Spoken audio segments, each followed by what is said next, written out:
So I have a problem with my toilet keeps running, and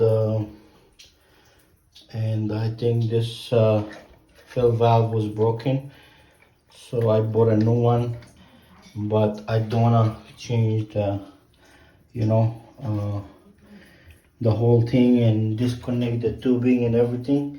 So I shut the water from here. Actually, this is not working, so I shut the whole house main water. And this is like a washer. It goes like this. So I just pull it up and pull that thing, disconnect the hose and pull it up, and it came out. Same thing with the new one. The new one comes with the same thing, the pipe. So I just disconnect that so I can use that without I'm just gonna push this in and push the plastic sleeve on top of it, and it's good to go. So it goes like this. I'm sorry, I can't. You have to be careful, just push it a little bit, not much.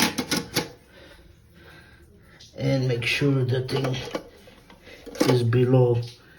Make sure the water level, this float when it's rise, is below that level.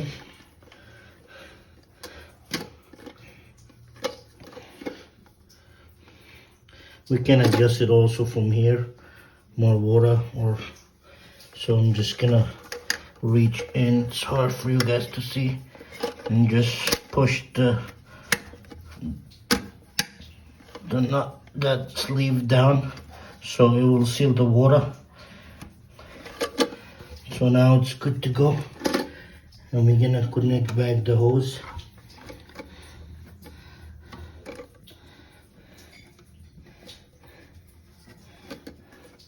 And that save us for like at least half an hour, and now it's time to put the water back in and check the level and everything. And that's about it. And that's the whole one. All right, now it's time to put back the water and test everything. And hopefully this is help you guys to see how this thing is being done. Thank you for watching.